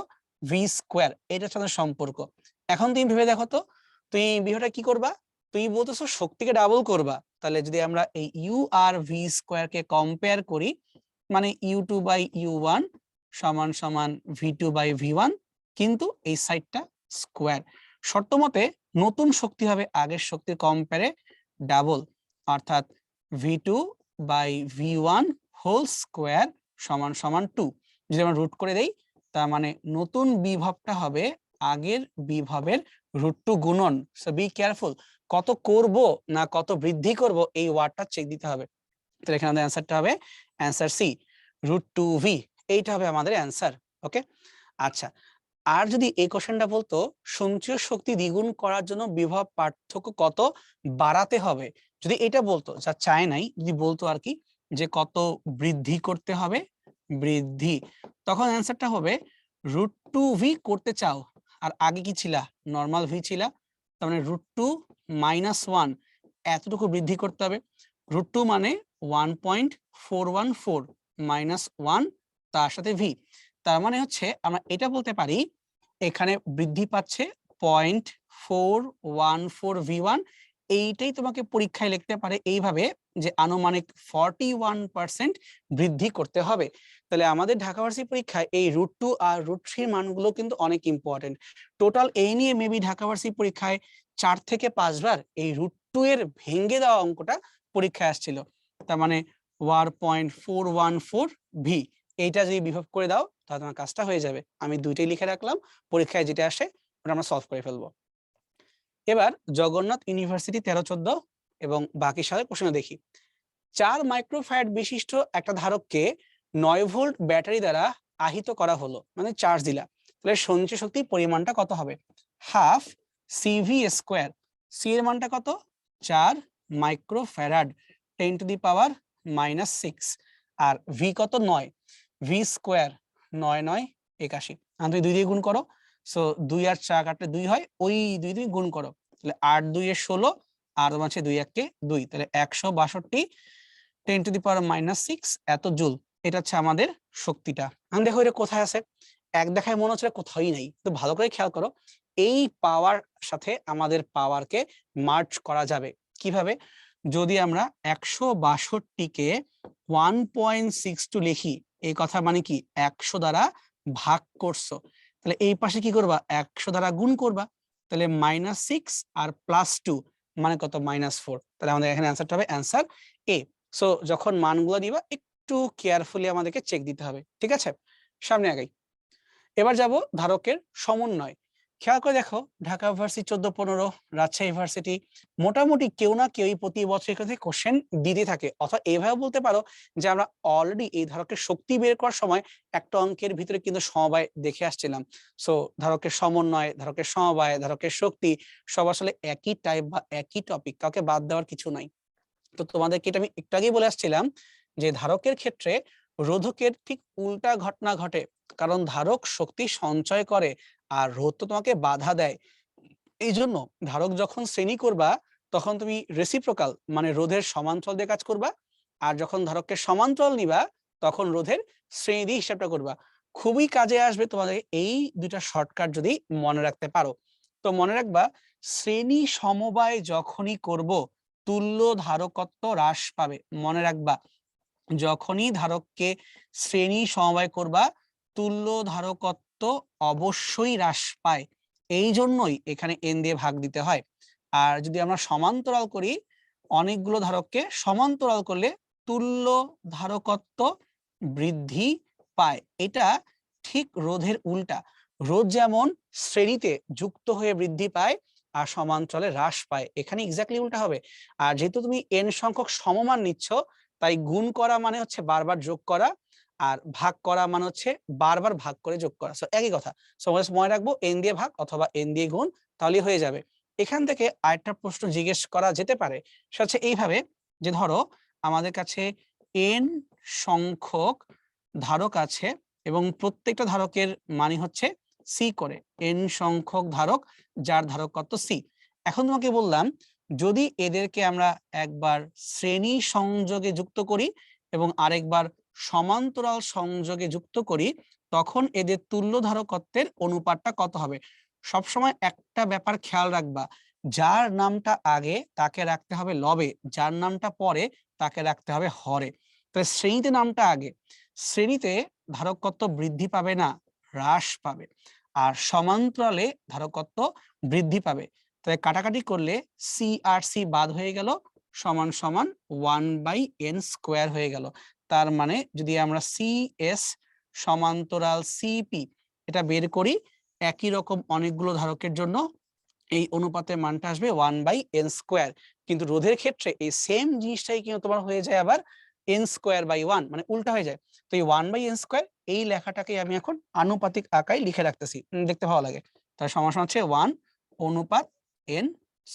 কেন হয় তা কিন্তু আমি লিখে দিছি। সো পরীক্ষা যে বলে যে ধরো আমরা 3 কোটি সংখ্যক ধারককে সমমানের শ্রেণীতে আর সমান্তরালে যুক্ত করব, তাহলে এদের তুল্য ধারকত্বের অনুপাত কত? তাহলে 1/3 কোটি স্কোয়ার। শেষ, আর অঙ্ক করতে হবে না, একবার তুমি সলভ করে ফেলতে পারবা। শ্রেণী আর সমান্তরাল সংযোগের ক্ষেত্রে কিছু শর্ত আছে, এই শর্তটা আমি তোকে পাশে লিখে দিই। যখন সিরিজ সমবায় করা হয় তখন মনে রাখবা যে প্রত্যেকটা ধারকের ভিতরে যে সঞ্চিত শক্তি হবে সেই শক্তিগুলো সমান হবে।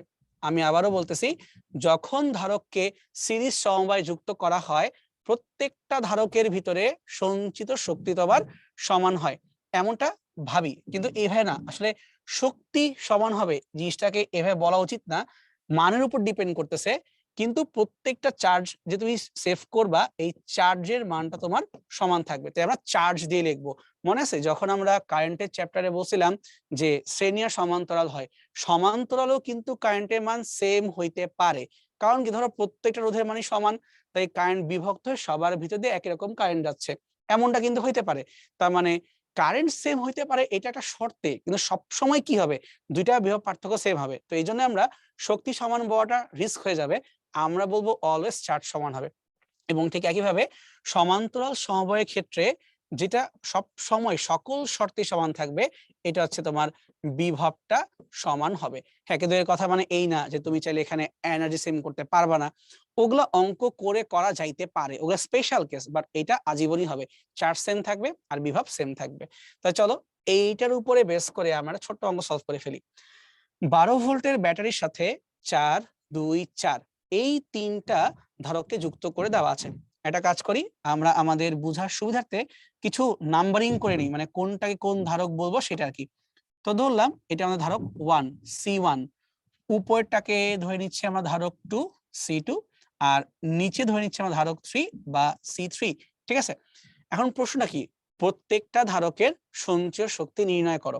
একটা কাজ করতে পারি, শুরুতেই আমরা সার্কিটটাকে একটু তুল্য করে আগে ইজি করতে পারি।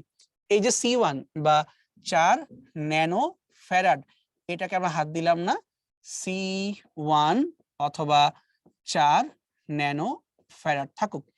এখানকার 2 আর এখানকার 4 C2 আর C3 পরস্পর কিভাবে আছে, সমান্তরালে আছে। তাহলে এই দুইজনকে আমরা কাজ করি শুরুতেই তুল্য করে ফেলি। তাহলে সমান্তরালে যখন দুইটা ধারক থাকবে তখন আমরা জানি তাদেরকে তুল্য করা মানে ডাইরেক্ট যোগ করে দেওয়া। তাহলে এখন এখানে আমি একটা কাজ করতে পারি, C2 বা C3 না লিখে এটাকে আমি CP সমান্তরাল নাম দিয়ে রাখতে পারি। তাহলে 2 আর 4 যোগ করলে কত হয়, 6। তাহলে এটা হচ্ছে 6 ন্যানো ফ্যারাড।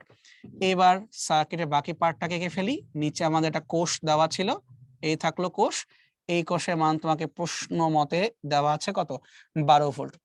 এখানে মান তো আছে 12 ভোল্ট। এবার চিন্তা করে দেখো যে আমি এই কাজটা কেন করলাম। এটা এই জন্যই করতেছি, তুমি যখন এই 12 ভোল্টের সাথে দুইটা যন্ত্রকে যুক্ত করে ফেলছো তখন এই C1 একটা বিভব পার্থক্য পাবে V1, সেটা মান কত আমি জানি না। আর ধরলাম এই পাবে আরেকটা বিভব পার্থক্য V2, কিন্তু দুইটা ভোল্টেজকে যোগ করলে কত পাবো, আমি দেখতে পারতেছি যেটা শ্রেণী সংযোগে আছে, তাই এই দুইটা ভোল্টেজকে যোগ করলে আমরা টোটাল ভোল্টেজ 12ই পাবো। এটা চিত্র দেখেই বোঝা যাচ্ছে।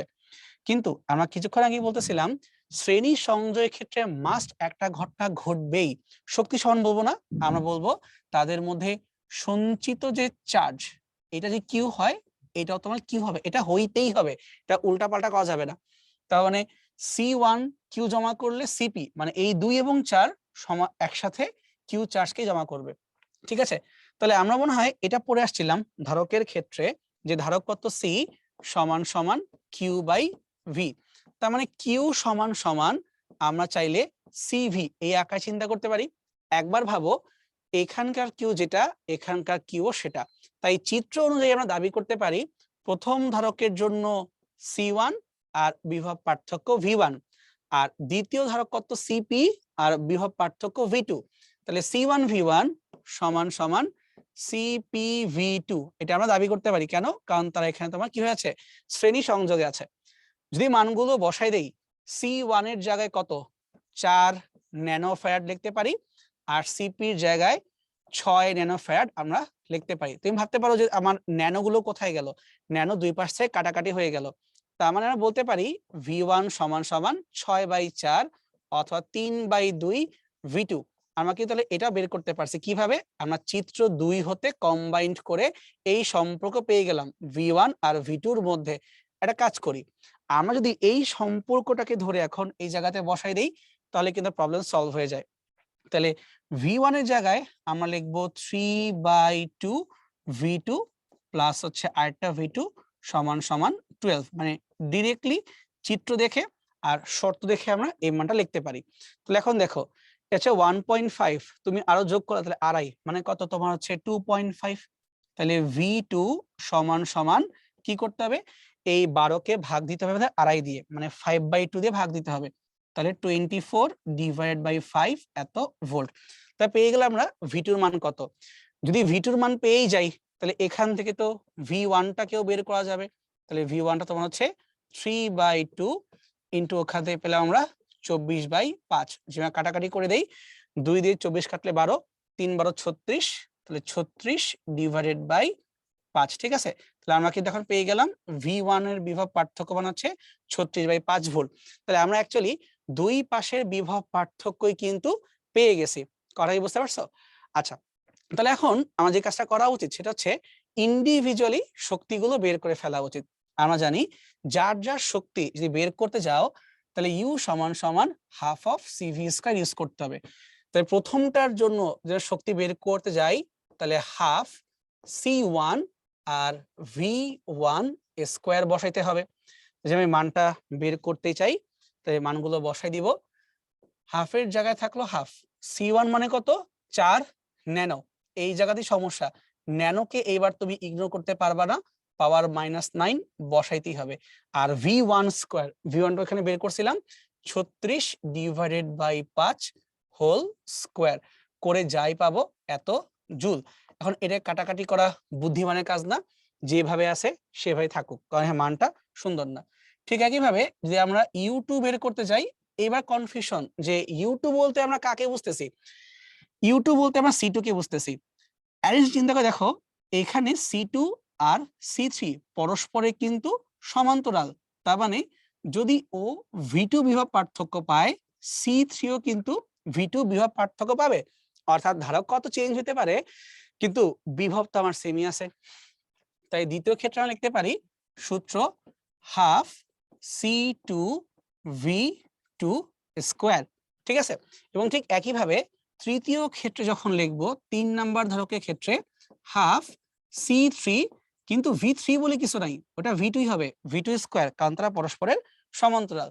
তাই মানগুলো বসাই দেই, তাহলে হাফের জায়গায় থাকলো হাফ, C2 মানে তোমার হচ্ছে 2 ন্যানো ফ্যারাড, তাই 2 × 10⁻⁻⁹ আর V2 মান যে বের করছে এখানে 24 ভাগ হচ্ছে 5 এত ভোল্ট, তাহলে 24/5 হোল স্কয়ার যাই আসবে সামথিং জুল। এবং সিমিলারলি এখানে তাই পাবো হাফ, আর এখানে তোমার মান ছিল 4 ন্যানো ফ্যারাড, তাহলে 4 × 10⁻⁹ আর বিভব পার্থক্য ঠিক U2 এর যা আছে সেটাই 24/5 হোল স্কয়ার এত জুল। এখন বসাই দিলেই তোমার অঙ্কটা সলভ হয়ে গেছে। ঠিক আছে, পরীক্ষায় স্যার তোমাকে অঙ্ক দিতেই পারে, হয়তো মানটা উনি আরো সুন্দর করে দিবেন, এখানে আমি একটু অগোছালো মান দিয়ে রাখছি। মানে ঠিক আছে, তুমি অভ্যস্ত হও উল্টাপাল্টা মানকে সলভ করার জন্য। আমরা আশা করি এই প্রবলেমটা বুঝতে পারছি যে এরকম শ্রেণী সমান্তরাল সংযোগ দেখলে তুমি আগে সমান্তরালগুলোকে একটা বানাই নিবা, বিভব বের করবা, দেন তোমার যা দরকার তুমি এখান থেকে সলভ করে ফেলতে পারবা। ঠিক আছে, আর যে কেউ বলতো টোটাল সঞ্চিত শক্তির মান কত, তাহলে এত কাহিনী করার দরকার নাই, তাহলে আমরা C1 আর CP মার্জ করে একটা CS বের করতাম, টোটাল তুল্য করতাম, ডিরেক্টলি হাফ CV স্কয়ার, তাহলে টোটাল এনার্জি একবারে বের হয়ে যেত। আচ্ছা, যদি এটা বের করতে চাই এটা কোথায় লিখে রাখা যায়, এটা কাজ করি, ওইটাকে আমি নিচে এই জায়গায় লিখে রাখি যে টোটাল এনার্জি যদি বের করতে বলতো এই তিনটাকে যোগ দিয়ে বসো না, এটা ওই জিনিস না, এটা হচ্ছে হাফ CV স্কয়ার। কোন সি? এখানে লাগবে টোটাল সি। যদি বের করতে চাই যে এই তুল্য সি কত হবে, তাহলে এই 4 আর এই 6 শ্রেণীতে আছে। তা তুমি ভালো করে জানো শ্রেণী হওয়া মানে কি 1/C1 1/C2, অর্থাৎ উপরে হবে এদের গুণ আর নিচে হবে এদের যোগ। তাহলে 4 6 24 ভাগ 10, তাহলে 2.4, তাহলে CS শেষ পর্যন্ত আমাদের এখানে মানটা হলো 2.4 ন্যানো ফ্যারাড। তুল্য ধারকত্ব মানে পুরা সার্কিটের জন্য 2.4 ন্যানো ফ্যারাড। তাহলে যে আমরা এটা বসাই দিই এখানে 2.4 ইন্টু 10⁻⁹ ভি কোনটা হবে, টোটাল ভোল্টেজ 12, এইটা আমরা পারবো। 12 কে স্কোয়ার করলে কত হয় 100, 44। সো এইটা উল্টারও মানটা অন্তত বের করার মতো পর্যায়ে ছিল, কারণ এটা 1.2 হইতো আর তোমার 144 হইতো। যাই হোক, মেন কথা প্রশ্নে কি চাবে তুমি সেটা বুঝে পার্ট বাই পার্ট বা পুরোটা বের করবা। ওকে, সামনে গিয়ে আমরা রাজশাহী ইউনিভার্সিটি 2020-21 4 এবং 5 মাইক্রোফ্যারাডের ধারক শ্রেণীতে যুক্ত আছে। এই সমবায়কে 900 ভোল্ট বিভব পাঠ থেকে উৎসে যুক্ত করলে সঞ্চিত শক্তি কত হবে? Half CV square.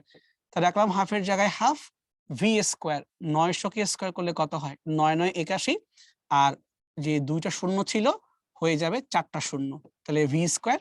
এখন পাশে কাকে রাখবো? সি কে রাখবো। কিন্তু এই দুজন কিভাবে আছে? শ্রেণীতে আছে। তাহলে উপরে হবে এদের গুণ, নিচে হবে এদের যোগ। উপরে 4 5 20, নিচে 4 এবং 5 9, কিন্তু কেমন farad? Micro farad, 10 to the power -6। আচ্ছা, কাটাকাটি করি, উত্তর পেয়ে যাব। তাহলে এখানকার এই 9 দিয়ে এই 81 9 হয়ে গেল, এই 2 দিয়ে এই 20 10 হয়ে গেল। তাহলে এখানে আমার একটা 9 পড়ে থাকলো, 10 পাওয়ার 4 আর 10 পাওয়ার 5 পাওয়ার -6, তাহলে 9 ইন্টু পাওয়ার -1 বা 0.9। তাহলে উত্তরটা হচ্ছে আমাদের 0.9 জুল। ধারকগুলোর প্রত্যেকটির ধারকত্ব যদি 100 ফ্যারাড করে হয়, তাহলে এই সম্পূর্ণ সজ্জার তুল্য ধারকত্ব কত? 1 2 3 4 5, প্রত্যেকেই 100 করে। তাহলে 100 কয়বার রিপিট করলো? 5 বার। ভাগ করো 5 দিয়ে, তাহলে কত হয়ে গেল? 20। তাহলে আমাদের এই গ্রিন লাইনের এই জায়গাতে আমাদের যদি 5 জন ছিল, তাই সবাই মিলে হয়ে গেছে 20 ফ্যারাড। আর উপরেও একজন 100 আছে আর নিচেও একজন 100 আছে। সমান্তরাল করলে কি হয়? গণহারে যোগ করতে হয়। 100 100 200 আর 20, তাহলে 220। এখানে অ্যান্সার হবে তোমার 220 ফ্যারাড। আশা করি আমরা বুঝতে পারছি। ঠিক আছে, সামনে আগাই। রাজশাহী ইউনিভার্সিটি 19-20 একটা সমান্তরাল পাত ধারক n সংখ্যক সমতল সমান্তরাল ধাতব পাত দিয়ে তৈরি। এই জায়গায় ঘাপলা আছে। কিভাবে? দুইটা পাত যখন সমান্তরাল হয় তখন ধারক হয় একটা। আর যদি আমরা এখন বলি এরকম পাত 3টা আছে, তাই দেখো তো এই 3টা পাতকে পাশাপাশি রাখলে কয়টা ধারক হবে? অ্যাকচুয়ালি এই বাম পাশটাকে রাখলাম এইভাবে, আর এই ডান পাশটাকে রাখলাম একটু দূরে। মাঝের যে একটা কাজ করি, এটাকে অন্য কোনো কালার দিয়ে রাখ দেই। এই মাঝের যে একটা আছে সেটা অ্যাকচুয়ালি দুই জনকেই সাপোর্ট দেয়, অর্থাৎ এর সাথেও থাকবে, ইভেন এর সাথেও থাকবে। অর্থাৎ আমরা বলতে পারি এইভাবে কেটে আমরা এটাকে দুই ভাগ করে ফেলতে পারি। অর্থাৎ দাগ ছিল কয়টা? দাগ ছিল এখানে 3টা, কিন্তু ধারক হইলো কয়টা? 2টা। একটা কমে গেছে না? তাহলে এখন দেখো তোমার প্রশ্নে কি বলছে? দাগ আছে কয়টা? n সংখ্যক, মানে পাত আছে তোমার n সংখ্যক, তা ধারক কয়টা হবে? ধারক একটা কম হবে। তাহলে এরকম ধারক আমার হবে n-1 সংখ্যক। যতগুলা পাত হয় তার থেকে একটা কম ধারক হয়, n-1 সংখ্যক ধারক। এখন তুমি রাখছো কিভাবে? এগুলাকে সমান সমান দূরত্বে এবং পাশাপাশি তুমি বসায় রাখছো, বুঝছো? মানে বেসিক্যালি তুমি এটাকে শ্রেণী সংযোগ দিচ্ছ। তাহলে এই ধারকত্বের মান কত? সি। এই যে উল্লেখ করছে যে নরমালি দুটো ধারক মিলে হয় সি, দুইটা পাত মিলে একটা ধারক হয় সি। এরকম কতবার আছে? n-1। তাহলে এখানে তো উত্তরটা কত হচ্ছে? Directly n-1 into C. কথা বোঝা গেছে? উত্তর হচ্ছে আমাদের এইটা। আমার এখানে ছোট্ট একটা ঝামেলা আছে। ছোট্ট ঝামেলাটা হইতেছে এই সমান্তরাল পাত ধারককে তুমি ধাতব পাত দিয়ে তৈরি করছো, এরা পাশাপাশি দুইটা পাতের ধারকত্ব হচ্ছে সি। মানে তুমি নরমালি এই পার্টটাকে সি বলতেছো, বাট যখন সমতুল্য করতে বসে প্রবলেমটা এই জায়গাতেই যে এইটাকে কি আমি শ্রেণীতে করতেছি নাকি সমান্তরালে করতেছি, এটা কিন্তু প্রশ্ন কোথাও লেখে নাই। যদিও কমন সেন্সে বুঝাই যাচ্ছে আমি যে একটার পরে একটা এভে রেখে যাই, শ্রেণী সংযোগ করি, তখনই তো হওয়ার কথা। এবং প্রত্যেকটা ভ্যালু আমার হচ্ছে এখানে যে সি করে হয়, যতবার হবে ডিভাইড হবে। সো এখানে উত্তরটা হবে সি ডিভাইডেড বাই n-1। এইটা হবে ঠিকঠাক উত্তর, বাট আনফরচুনেটলি এখানটা দেওয়া নাই। সো উত্তরটা হবে actually C divide by n-1। আরও 17-18 তিনটা ধারকের শ্রেণীবদ্ধ বিন্যাসের মোট ধারকত্ব 1 মাইক্রোফ্যারাড শ্রেণীবদ্ধ। এখন দুইটা ধারকের মান যদি 2 আর 3 হয়, 3 নম্বরের মান কত? একটা কাজ করি, আগে 2 আর 3 রে আমি নরমালি সলভ করে নেই, তা বাগেরা করে ফেললাম। অথবা তুমি যেটা একবারে করতে পারো, যে একটা মান আমি জানি না, আরটা হচ্ছে 2, আরটা হচ্ছে 3, সবগুলা যোগ করলে কত হবে? মোট ধারকত্ব 1 হবে, মানে 1/1 হবে। সব রেসিপ্রোকাল আকারে লিখছি আর কি। তাহলে 1/c সমান সমান 1 - 1/2 - 1/3 এইভাবে তুমি চাইলে লিখতেই পারো, তাই না?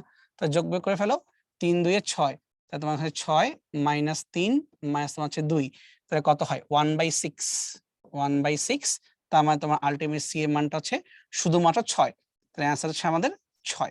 মাইক্রো লেখার দরকার নাই, কারণ সবার সাথে মাইক্রোটা কমনলি আছে। বুঝতে পারছো? সামনে আগাই। দুইটি ধারককে সমান্তরালভাবে যুক্ত করলে তুল্য ধারকত্ব হয় 5, আর শ্রেণীতে যুক্ত করলে তুল্য ধারকত্ব হয় 1.2। মানে C1 আর C2 এদেরকে যখন সমান্তরাল করব তখন মান হয় তোমার 5, আর যখন আমরা C1 আর C2 কে সমান্তরাল করব তখন মানটা হবে 1.2।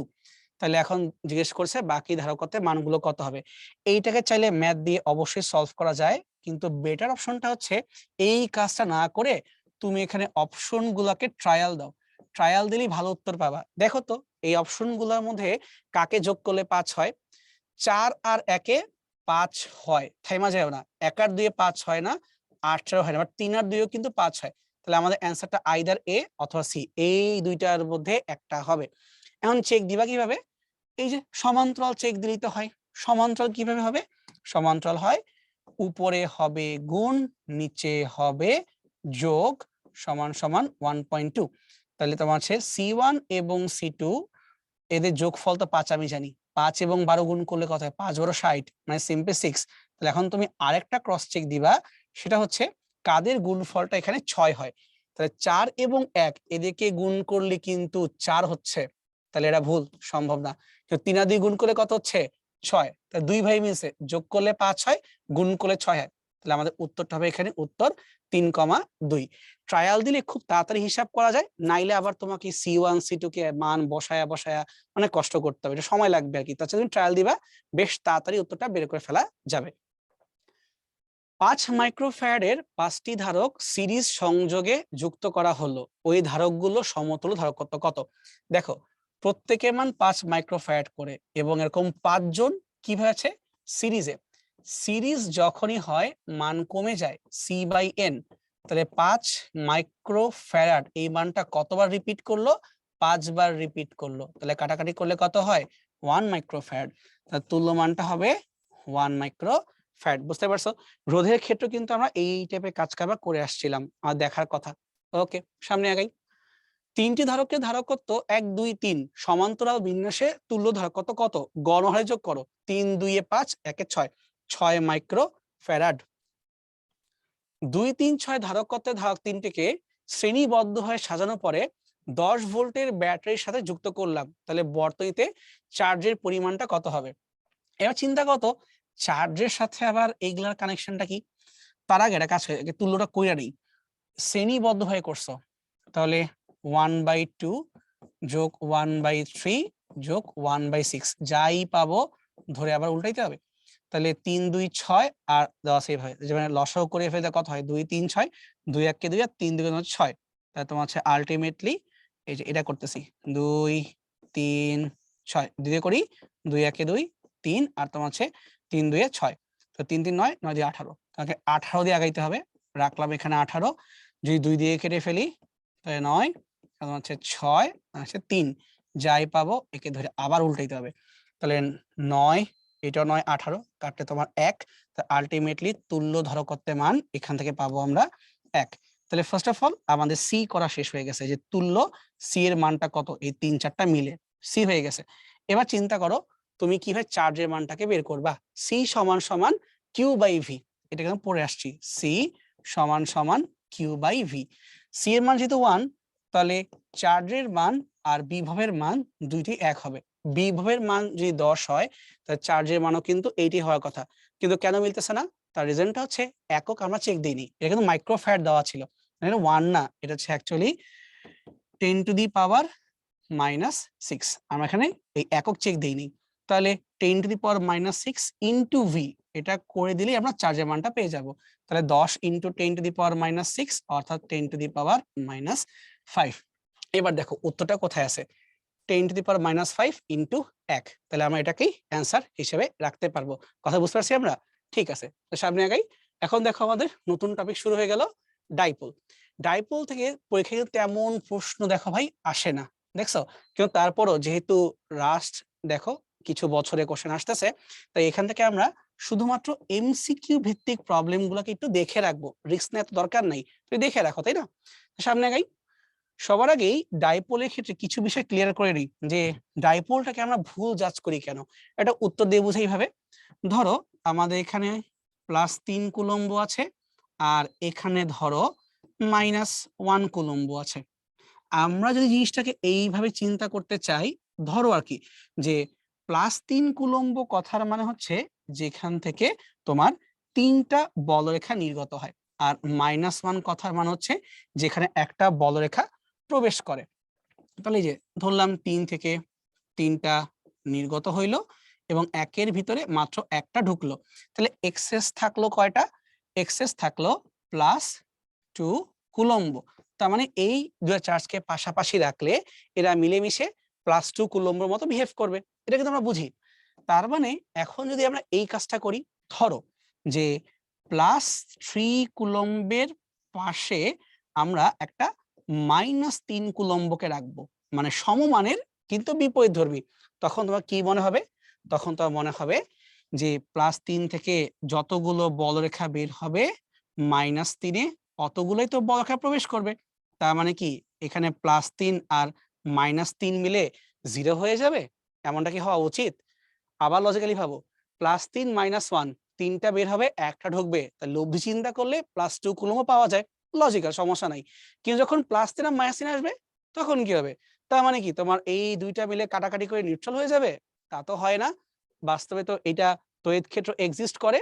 এইরকম জিনিসকে আমরা দ্বিপোল বলতেছি, কিন্তু আরেকটু শর্ত আছে। সেই শর্ত হচ্ছে এইটা, যে এদের প্রত্যেকের মান তো সমান হবে, অর্থাৎ সমমানের তো চার্জ হবে, কিন্তু প্রত্যেকে পরস্পরের বিপরীত ধর্মী হবে। একটা প্লাস হইলে একটা মাইনাস হবে। এবং আরো বেশি ইম্পর্টেন্ট শর্ত, এদের মধ্যবর্তী দূরত্ব মারাত্মক কম হইতে হবে, অতি স্বল্প দূরত্বে, মানে অল্প দূরত্বে দেখে অবস্থান নিতে হবে। তাই যদি হয় তখন তাদেরকে আমরা কম্বাইন্ড করে দ্বিপোল বলতে পারবো। আর দ্বিপোল কিন্তু অনেকটাই কমপ্লিকেটেড, মানে জিনিসটা এতটাও সিম্পল না যে তুমি রাখলা দ্বিপোল তুমি বুঝে গেলা। কিন্তু অণু পরমাণুর গঠনে এই দ্বিপোলের মারাত্মক রকমের প্রভাব কিন্তু থাকে। ঠিক আছে, এটাকে যদি আমি একটু সিম্পলিফাই করে এঁকে দেখাই, তাহলে এই যে আমাদেরটা মাইনাস চার্জ, আর এই পাশে হচ্ছে আমাদের প্লাস চার্জ, আর এদের যে মধ্যবর্তী দূরত্ব এটাকে আমরা টোয়াইস এল দিয়ে লিখবো। এল দিয়ে লিখবো না, টোয়াইস এল দিয়ে লিখবো। তাহলে যদি এখন আমরা দ্বিমেরু ভ্রামক বের করতে চাই, দ্বিমেরু ভ্রামকের দিকটা কোন দিকে হবে? দ্বিমেরু ভ্রামকের দিকটা হবে মাইনাস থেকে এইভাবে প্লাসের দিকে। দ্বিমেরু ভ্রামকের দিক হয় ঋণাত্মক থেকে ধনাত্মকের দিকে। ওকে, আর এই ভ্রামকটা বের করব কিভাবে? চার্জের মান এবং মধ্যবর্তী দূরত্ব এদেরকে গুণ করলেই পেয়ে যাব। তাহলে আসো তো আমরা এখান থেকে একটু এককটাও বের করে ফেলি। দ্বিমেরু ভ্রামকের একক, চার্জের একক কি? কুলম্ব, বড় সি। আর দূরত্বের একক কি? মিটার। তাহলে কুলম্ব মিটার, এটা হচ্ছে আমাদের দ্বিমেরু ভ্রামক। কথা বুঝতে পারছি? এখন তুমি যদি চাও এখান থেকে দ্বিমেরুকে টর্ক আনতে পারো, দ্বিমেরুর মধ্যে প্রাবল্য আনতে পারো, বিভব আনতে পারো, সবগুলো কনসেপ্টে আমরা চাইলে এখানে আনতেই পারি। তো যেমন ধরো এগুলা প্রুফ করার দরকার নাই, তোমাদের বইয়ে প্রুফ করে দেওয়া আছে। আমরা শুধুমাত্র একটু মনে রাখার চেষ্টা করব যে দ্বিমেরুর ক্ষেত্রে যদি আমরা প্রাবল্য বের করতে চাই, সেই প্রাবল্যের সূত্র হবে এইটা, 1/4πε p divided by 4πε r cube. ঠিক আছে, মানে 1/4πε p by R cube, but তার সাথে হচ্ছে আবার 1 + 3 cos স্কয়ার থিটা। এটা অ্যাঙ্গেল নিয়ে গন্ডগোল লাগছে। ঠিক একই হয় যখন আমরা বিভবকে বের করব, এই বিভবের ভিতরে 1/4πε এই পার্টটুকু আছে, সাথে এক্সট্রা অ্যাড হয়ে গেছে P cos theta divide by R square. এখান থেকে খুব সুন্দর দুইটা এমসিকিউ জিজ্ঞেস করা যায়, সেটা হচ্ছে এইভাবে, যে নরমাল যখন কোনো চার্জের কথা আমরা বলি, সেই নরমাল চার্জের ক্ষেত্রে প্রাবল্য সমানুপাতিক 1/r², বিভব সমানুপাতিক 1/r। কিন্তু এই সেম জিনিসটাকে যখন আমরা ডাইপোলে নিয়ে যাই, দ্বিপোলে নিয়ে যাই, তখন কিন্তু পাওয়ার গুলো চেঞ্জ হয়ে যায়। তখন প্রাবল্যের সূত্র হয় 1/r³, আর তোমার ভি এর সূত্র হয় 1/r। বুঝছো? মানে প্রাবল্য আর বিভবে কিন্তু পাওয়ার গুলো চেঞ্জ হয়, সরি এখানে 1/r², এবার পাওয়ার গুলো চেঞ্জ হয়ে যায়, বা বলতে পারো ডাইপোলের ক্ষেত্রে নিচে পাওয়ার গুলো 1 করে বৃদ্ধি পাচ্ছে। কমনলি কিন্তু এমসিকিউ এটা আসতেই পারে, আর ফর্মুলা ভুলে গেলে মারাত্মক সমস্যা। পি বলতে কাকে বুঝি আমরা? একটু আগে বলছিলাম, এই যে পি বলতে বুঝি আমরা দ্বিমেরুর ভ্রামককে, ঠিক আছে। এই থিটা আবার কি জিনিস? এই থিটা হচ্ছে প্লাস থেকে, এই যে প্লাস কিউ থেকে তুমি যেই পয়েন্টে জানতে চাও প্রাবল্য বা বিভব, তাদের সংযোগকারী রেখার মধ্যবিন্দু হতে সেই বিন্দুর যে দূরত্ব, এই দূরত্বকে বলতেছি আমরা আর, এবং প্লাস চার্জের সাথে যে অ্যাঙ্গেল তৈরি করতেছো তাকে বলতেছি আমরা থিটা। তো কি বললাম? প্লাস চার্জের সাথে এই মধ্যবিন্দু হতে যত দূরত্বে আসো এটা হচ্ছে আর, আর প্লাস চার্জের সাথে এই যে অ্যাঙ্গেল, এই অ্যাঙ্গেলটা তোমার জন্য হচ্ছে থিটা, ঠিক আছে। এটা খেয়াল রাখবা, পরীক্ষায় আসলে একটু খেয়াল রাখতে হবে যে থিটা মানটা যদি কার সাথে বের করতেছে না, কিন্তু পুরো অঙ্কটাই আউলায় যাবে। তো ধরো এখন সেই টপিক থেকে একটা সিম্পল প্রশ্ন আসলো যে তড়িৎ দ্বিমেরুর জন্য, লিখে নেই, এই পাশে রাখলাম আমরা প্লাস কিউ আর এই পাশে রাখলাম আমরা মাইনাস কিউ। তাই তড়িৎ দ্বিমেরুর জন্য লম্ব সমদ্বিখণ্ডকের উপরে, মানে এই মাঝখান থেকে এটা আমরা লম্ব টানবো, এই যে লম্ব সমদ্বিখণ্ডকের উপরে যে কোনো বিন্দুতে, ধরা যাক এইখানে, যে কোনো বিন্দুতে প্রাবল্য এবং বিভব কেমন হবে? যে কোনো বিন্দু বলতে এটা হইতে পারে, এটা হইতে পারে, যে কোনো হইতে পারে, তোমার যেখানে মন চায়, ঠিক আছে, এই পয়েন্টে। তো ফার্স্টে বের করবো অ্যাঙ্গেল। অ্যাঙ্গেল কিভাবে বের করতে হয়? প্লাস চার্জের সাথে, সো থিটা ইকুয়াল টু এখানে 90 ডিগ্রি, এটা আমরা পেয়ে গেছি। তাহলে এখন যদি আমরা বিভবের সূত্র আর প্রাবল্যের সূত্র লিখতে চাই, বিভব 9 × 10⁻⁹, তার সাথে p cos theta divided by r square. এই যে 1/4πε কে আমি 9.9 লিখছি, p cos theta divide by r square. Cos 90 করলে মানটা কিন্তু 0 আসবে, অর্থাৎ কিছু চেক দেওয়ার দরকারই নাই, প্রত্যেকটা পয়েন্টে বিভব বাই ডিফল্ট 0 হয়ে গেছে। আর প্রাবল্যের কি অবস্থা হবে? 9 × 10⁻9 P divided by R cube, রুটের ভিতরে 1 + 3 cos স্কয়ার থিটা। কোত্থেকে লিখলাম? এই যে এখান থেকে 9 P by R cube 1 + 3 cos square theta. যেহেতু এখানে আমাদের cos 90, তাহলে cos 90 তো অবশ্যই 0 হয়ে যাবে। তো যাই হোক, ওকে নিয়ে আমরা বদল হচ্ছি না। তাহলে এখানে থাকলো আমাদের 9 × 10⁻9 P divided by R cube, আর 1 কে রুট করলে একই হয়। তার মানে প্রাবল্যের মান কিন্তু এখানে 0 হচ্ছে না। আমরা এটা বলতে পারি তড়িৎ দ্বিমেরুর লম্ব সমদ্বিখণ্ডকের উপরে যে কোনো বিন্দুতে নেট বিভব হবে 0, কিন্তু প্রাবল্যের মানটা ডিপেন্ড করবে তুমি কত দূরত্বে আছো, এবং সেই দূরত্বের সাথে ও কিন্তু ঘনের ব্যস্তানুপাতকে এভাবে সম্পর্কিত। কথা কেমন বুঝতে পারছি? সো পরীক্ষায় তোমাকে এভাবে যে কোনো কিছু প্রুফ করতে বলতে পারে, প্লিজ বি কেয়ারফুল, একটু সুন্দর করে ডাটা বসাই দিও, তাহলে কিন্তু হয়ে যাবে। এটাকে আমার চাইলে কিন্তু দুটা ইলেকট্রন দিয়েও বলতে পারি, যে একটা প্রোটন এবং একটা ইলেকট্রন খুবই কাছাকাছি অবস্থিত, এদের সংযোগকারী রেখার উপরে হাবিজাবি বের করা যাবে কিন্তু, ঠিক আছে। সামনে আগে 10 নিউটন পার কুলম্ব তড়িৎ ক্ষেত্রে স্থাপিত, মানে আমাদের এখানে ই এর মানটা কিন্তু দেওয়া আছে 10 নিউটন পার কুলম্ব। তড়িৎ দ্বিমেরুর ভ্রামক যদি এত হয়, তাহলে 60 ডিগ্রি কোণে ঘোরাতে হলে কত কৃতকাজ করতে হবে? এ লাগাইছে গন্ডগোল। কৃতকাজের সাথে টর্কের ডিরেক্টলি কানেকশন আছে, এটাকে চাইলে আমরা বের করতে পারবো। তোমাদের প্রথম কথা হচ্ছে যে ভাই আমরা কি টর্কের সূত্র ডেভেলপ করব নাকি করব না? তোমার চাইলে আমি সূত্র এখানে প্রুফ করেও দেখাতে পারি, বা অথবা চাইলে ডিরেক্টলি ভাই এটা হয় আমরা ইউজ করতেও পারি, ঠিক আছে। তাহলে কাজ করি, আমি তোমাকে হিন্ট দেই যে কিভাবে আগাইতে হবে। যদি আমরা কৃত কাজ করতে চাই, ডাব্লু সমান সমান বল প্রয়োগ করলে রৈখিক সরণ হয়, আমরা এইভাবে আঁকাই, তাই না? আর যদি আমরা এবার সরণটা রৈখিক না করে কৌণিক করতে চাই, তার মানে কি, আমরা বল না, এবার আমরা টর্ক প্রয়োগ করব, এবং সেই টর্ক প্রয়োগ করার কারণে তুমি একটা অ্যাঙ্গেল ঘুরে যাবা, এভাবে আনতে হবে। সো এটা হচ্ছে আমাদের সূত্র, বেসিক সূত্র। তো যদি এখন আমরা ইন্টিগ্রেটটা করতে যাই, আগে তোমাকে টর্ক বের করে আসতে হবে। টর্ক আমি বুঝবো কিভাবে? টর্ক যদি বের করতে হয়, তোমাদের বইয়ে এটার সূত্র সুন্দর করে দেওয়া আছে, তোমাকে ড্রয়িংটা করে দেখাই। ড্রয়িংটা কেমন? আমরা এখানে সবুজ কালার দিয়ে সুষম তড়িৎ ক্ষেত্র ইন্ডিকেট করলাম, সুষম তড়িৎ ক্ষেত্র ই, এই যে এটা হচ্ছে ই। এখন এই সুষম তড়িৎ ক্ষেত্রের ভিতরে যদি আমরা কোনো দ্বিমেরুকে স্থাপন করি, কথার মানে হচ্ছে এই যে একটা প্লাস চার্জ আর এই যে এখানে আমার একটা আছে ধরো মাইনাস চার্জ, তাহলে কি অবস্থা হবে? লজিক্যালি ভেবে দেখো, এই প্লাস চার্জকে ও কিন্তু ধাক্কা মারবে, প্লাস কিউ কে ধাক্কা দিবে এইদিকে, আর মাইনাস কিউ কে ও টান দিবে এইদিকে, মানে বাম পাশে টান দিবে, ডান পাশে ধাক্কা দিবে। তখন কি এটা ঘুরে যাবে না বেসিক্যালি? অর্থাৎ তুমি এখন যে অ্যাঙ্গেলে আছো, ধরলাম এই অ্যাঙ্গেলটা হচ্ছে থিটা, তাহলে এই বল প্রয়োগ করার কারণে তোমাকে একটা ঘূর্ণন সৃষ্টি হয়ে যাবে। যদি আমরা চাই এখান থেকে কিন্তু বের করতে পারবো যে এই ঘূর্ণনটা কিভাবে হচ্ছে। কিভাবে করতে পারি? ধরো যদি আমরা এই জায়গাটা লম্ব চিন্তা করি, তার ফলে এখানে একটা ত্রিভুজ এভাবে আঁকতে পারবো। এই যে টোটাল তোমার দূরত্বটা দুইটা কিউ এর মাঝখানে, একে আমরা টোয়াইস এল চিনে আসছিলাম না?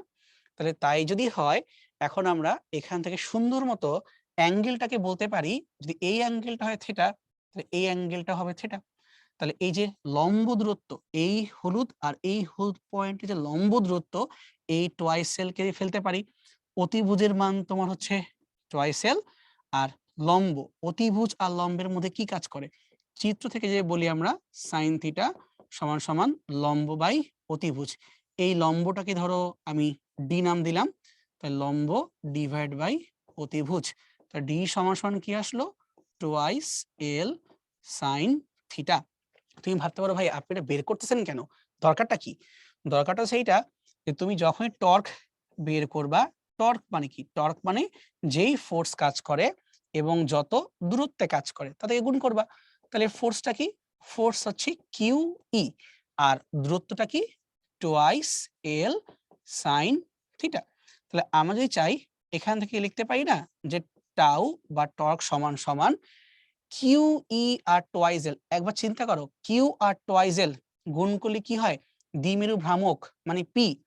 তাইলে এখানকার Q R twice L P হয়ে গেল, আর ইটা ফাঁকা পড়ে আছে, তাহলে পি ই সাইন থিটা। তাই টর্কের মান প্রুফ করে ফেললাম যে দ্বিমেরু ভ্রামকের জন্য টর্কের মানটা হচ্ছে পি ই সাইন থিটা। এখন এটাকে যদি বসায় দিই আমরা যে পি ই সাইন থিটা তার সাথে ডি থিটা, ইন্টিগ্রেট করব, যে কোনো একটা অ্যাঙ্গেলে ছিল কোনো একটা অ্যাঙ্গেলে চলে যাবে। তাহলে তুমি আমাকে বলো সাইনকে ইন্টিগ্রেট করলে কি আসার কথা? কজ আসার কথা। কিন্তু শুধু কি কজ আসবে? মাইনাস কজ আসবে। এই জন্য আমরা মাইনাসটাকে বাদ দেওয়ার জন্য আপার লিমিট আর লোয়ার লিমিটকে এক্সচেঞ্জ করে ফেললাম। মানে এখানে থিটা ওয়ান গেল উপরে, থিটা টু গেল নিচে, এবং হয়ে গেল p cos theta one minus cos theta two. তাহলে ফাইনালি আমরা এখানে তিনটা ব্যাপার চেক করে ফেললাম। একটা হচ্ছে যে ভাই টর্কের যে উৎপত্তি হয় সেটা কিভাবে তড়িৎ ক্ষেত্রে উৎপত্তি হয়, সেই টর্কটা দেখে আমরা কৃত কাজ কিভাবে বের করতে হয় ইন্টিগ্রেশন দিয়ে দেখাই ফেলছি। আর এইবার থার্ড কাজটা হবে এইটার উপরে বেস করে আমরা এখন একটা সিম্পল ম্যাথও সলভ করে ফেলবো। সো তোমাদের যারা আগে ইন্টারে এগুলা পড়ে আসো নাই, তারাও হয়তোবা এইসব দেখে ক্লিয়ার হয়ে যাওয়ার কথা যে আমার টপিক গুলো কি, পরীক্ষায় কি কি আসে। তাহলে এখন আসি ফাইনালি আমাদের ম্যাথে। সো কৃত কাজ সমান সমান পিই তার সাথে cos theta one minus cos theta two. Okay, আচ্ছা তাহলে এখন কি বলবো? আমাদের দ্বিমেরু ভ্রামকের মান দিয়ে দেওয়া আছে 0.5 রাখলাম, প্রাবল্যের মান দেওয়া আছে 10 নিউটন পার কুলম্ব, আর cos থিটা কই ছিলাম কই গেলাম কিছু না বলা মানে শুরুতে আমরা 0 ডিগ্রিতেই ছিলাম, আর এখন তুমি কই যাবা? তুমি এখন 60 ডিগ্রি থেকে ঘুরে ফেলবা। ঠিক আছে, সো নরমাল কিছু না বললে আমরা এইভাবেই আগাবো। cos 0 মানে 1, cos 60 মানে হাফ, 1 থেকে হাফ বাদ দিলে হাফ, এই 0.5 মানে হাফ, দুইটা হাফ মিলে 1/4, সো 10/4 এত জুল। 10/4 মানে 2.5 অথবা আড়াই। তাহলে এই ঘটনা ঘটেতে আমাদের কৃতকাজ করতে হবে 2.5 জুল। আশা করি আমরা জিনিসটা বুঝতে পারছি। সো থিওরি, ড্রয়িং, ম্যাথ সবাই তোমায় করে দেখাই দিলাম। ওকে, সামনে আগাতে পারি আমরা। এই দেখো একটা কোশ্চেন আসছে জাহাঙ্গীরনগর ইউনিভার্সিটি 17-18। কি চাইছে? একটা তড়িৎ দ্বিমেরুর চার্জ দ্বয়ের মধ্যবর্তী দূরত্ব মানে টোয়াইস এল দেওয়া আছে, চার্জের পরিমাণ কিউ দেওয়া আছে। এই দ্বিমেরু হতে 3 সেন্টিমিটার দূরে এর অক্ষের লম্ব দ্বিখণ্ডকের উপরে তড়িৎ প্রাবল্য ই এটাও দেওয়া আছে। তাই দ্বিমেরু ভ্রামকের মান কত? আচ্ছা, দ্বিমেরু ভ্রামক যে বের করতে হয় এত কিছু চিন্তা করার দরকার নাই। দ্বিমেরু ভ্রামক কথা মানে কি, ডিরেক্টলি কিউ আর টুয়াইজেল গুণ দিয়ে দিব। কিউ মানে কত ভাই? কিউ মানে তোমার হচ্ছে 3.2 ইন্টু 10⁻⁻9 আর টুয়াইজেল মানে যা আছে তাই। এই 2 কিন্তু কোনো কিছু না, দুধ ভাত। 10⁻19। তাহলে দেখতো ভাই এটা কই আছে? এটা লাকিলি একদম শুরুতেই আছে, খেয়াল করে দেখো। 3 ইন্টু 10⁻19 আর 3.10⁻9। সুন্দর, শেষ। এর সঙ্গে দ্বিমেরু ভ্রামকের মান, মানে তোমাকে হুদাই কষ্ট করে মান বের করতে হবে, ডাইরেক্ট গুণ দিয়ে দিবা, কাহিনী খতম। এই সব অঙ্ক না পরীক্ষা আসা উচিত, যে সূত্র বুঝলেই ঠাস ঠাস করে ম্যাথ মিলিয়ে দেওয়া যায়। ঠিক আছে, ঢাকা ইউনিভার্সিটি 14.0 সমস্যা। একটা তড়িৎ দ্বিপোলের জন্য তড়িৎ ক্ষেত্র আর দূরত্ব কিভাবে চেঞ্জ হয় দেখছো?